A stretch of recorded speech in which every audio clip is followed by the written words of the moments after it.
everybody, welcome back to my channel. Today I'm doing the Eyeshadow Palette Lover Tag.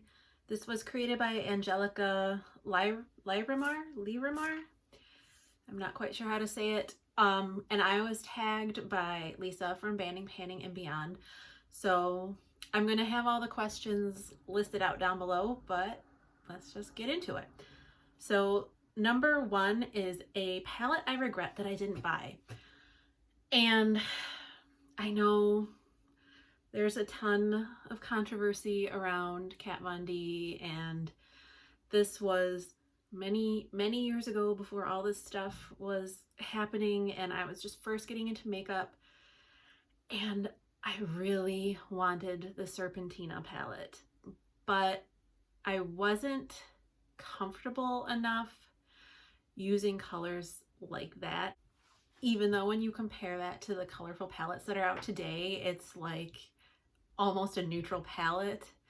But at the time, one, I thought the packaging looked so beautiful, and I just loved all of the like rich jewel toned colors. But it was at the beginning of my makeup journey, and I wasn't comfortable with color, and I was not comfortable spending that much on eyeshadow. So I regret not getting it, but at the same time, if it became available now, I don't know if I would buy it, but at the time I really regretted not having it. Number two is a palette I regret buying, and there's not too many palettes that I actually regret, and I wouldn't even say I like truly regret buying this. Like maybe if I had bought it full price I would regret it. It's my Stila Blue Realm palette. I got this for, I believe, like half off on an Ulta sale. And really, I just wanted it for this blue. I have shimmery blue eyeshadows. I have every single shade in this palette. Now, I'm not going to declutter it.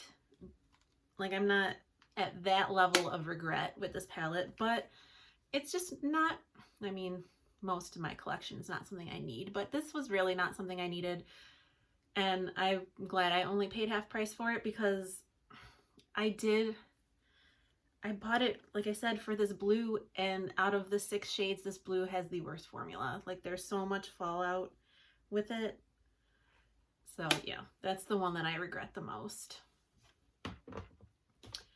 Number three is a palette I haven't used as much as I thought, and that is my Juvia's Place Magic Mini. I absolutely love this palette. I love the colors in it. This shade Faso right here, I'll just give it a quick little swatch because it's one of my absolute favorite shades of all time, and I haven't used it that much, and it's just because of the size of my collection. I just don't reach into it that often, which kind of shocks me, especially this bottom 2 rows. This is basically what I bought the palette, the greens and blues and purples, but this isn't a project now, so hopefully it will be getting a little bit more use. The next question is, the next prompt is a palette I used more than I thought, and it's my ColourPop Sweet Talk. I think I bought this because of Raw Beauty Christie's video, and you can see maybe it's like the teeniest of baby pans, but I've hit pan in 2 shades in this, and it's, for me, it's a very neutral palette, but these tones just make my eyes look so blue that I really do love it, and I used it a lot more than I thought I would have. Number 5 is my favorite half neutral, half colorful palette, and for that I'm gonna have to go with my Jackie Aina by ABH. If you look, you cover this side up, there's the neutral side, all the browns and stuff. You cover that side up, you've got pink, you've got purple, you've got red. This is one of my favorite palettes of all time, and even though I don't really support ABH anymore, I think, although this was limited edition, so I don't even know, I know last time I looked back in this, when did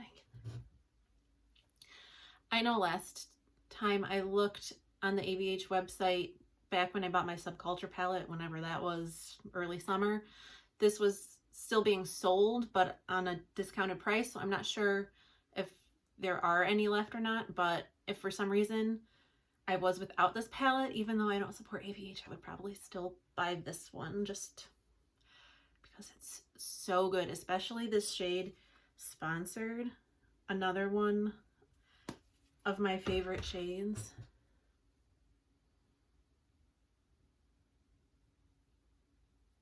Like, and it's not a unique shade by any means. I mean, I feel like almost every brand has one of these dark brown, reddy brown base with like the green shift to it, but this one is just like the most intense of those shades that I've seen, and it's just, I love it. It's so good. Okay. Number 6 is a palette I bought for the packaging, and is anybody surprised? It's the Bye Bye Birdie palette. Not that I don't like the shades inside, because I do. It's like a neutral purpley pink palette, but come on. ColourPop releases like a peacock themed collection. You know I had to buy this. So like I said, while I do enjoy the shadows inside, this is one that it probably wouldn't have mattered what the inside looked like. I probably would have bought it anyway. Okay, 7, a palette that you like the shimmers more than the mattes. And shout out to Lisa, because this is the same palette that she picked. It's my Safari Rain palette, and these aren't even technically shimmers, they're metallics, but I've swatched Lioness like 20 times on my channel, so I'm going to I'll swatch Toucan instead. But these are just like the creamiest metallics that I own, and they are just, and the mattes are good too. Like Colored Rain overall has a very good eyeshadow formula, but their metallic formula is the best that I found. I wasn't really planning on doing swatches, so I don't have anything to clean my hands off with. Number 8, a palette that you like the mattes more than the shimmers. And for this one, I'm picking my Oma Beauty Black Magic Allure palette, and it's not, again, it's not to say that I don't like the metallics, because I do, but they perform well, but they have like a drier, grittier texture. They're not, like when you compare them to the Colored Rain metallics, they're not smooth and creamy like that.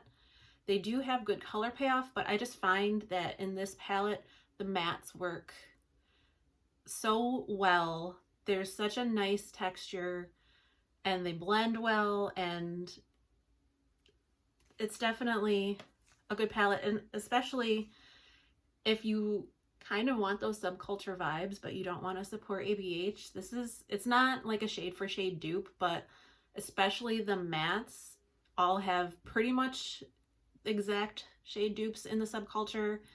And this shade Allure is pretty much a dead-on dupe for Electric, which seems to be most people's favorite shade in subculture, mine included. So just something to keep in mind, especially if you want a matte formula that's a little bit easier to work with. This is a little easier to work with than the ABH formula, because I'm sure by now we all know the issues that the original subculture launch had with their mattes. 9 is a palette that happily surprised you, and this is my Profusion Amber Eyes palette. I think they still have it. It's in different packaging though. This is a couple years old. This is a dupe for the Modern Renaissance, and it just performs really well. I'm sure, I mean, I don't have the Modern Renaissance, so I'm sure it's like the formula isn't as good, but it's still a really good palette. Like this shade Fearless, like that's a really nice, intense matte shade, and I just really liked it so much so that I had this, and I had the Wet n Wild, was it like Rosé in the Air or something? I don't know. The Wet n Wild like 10 pan, their new 10 pan formula. They had a dupe for Modern Renaissance, and I had both of them, and I decluttered my Wet n Wild one because this one was a lot better. So yeah, this one definitely surprised me at how good the quality was. And then lastly, a palette with the most interesting color story. I feel like I have a lot of palettes that have interesting color stories, but my favorite by far has to be the Deuce by Juvia's Place. And I'm pretty sure this is discontinued, but it's just, I don't know, there's something, I think it's just like this green with every other shade. Like it goes with every single other shade in this palette. And I just, I love it. I did use this palette as like a one palette for a full face, which I'll link that up in the cards, but I swatched everything else. Might as well swatch, well, I didn't swatch everything else, but I might as well swatch macarons because that's my favorite shade out of this palette. Oh, I'll swatch it over here. But it just goes so well. And this shade Tart, which I feel, this is the shade I think that Cube from Subculture wanted to be. Just like the white, oh man, duochrome.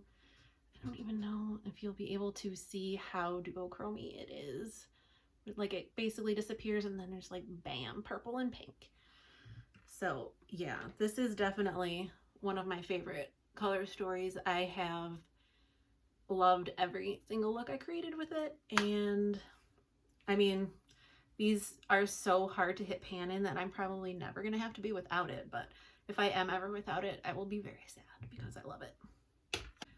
So now comes the time in the video where I get to tag other people to do this, and of course, if I don't tag you and you want to do it anyway, obviously go ahead and do it and let me know, because I would love to see your responses to these prompts. But I am going to go ahead and tag my friend Tiffany, Gabby, and Laura Force, and I will have their channels linked down below as well. But I hope that this video was a little interesting, like look inside the mindset of someone who really loves eyeshadow. I hope you're all staying safe and sane and healthy, and I will talk to you later. Bye!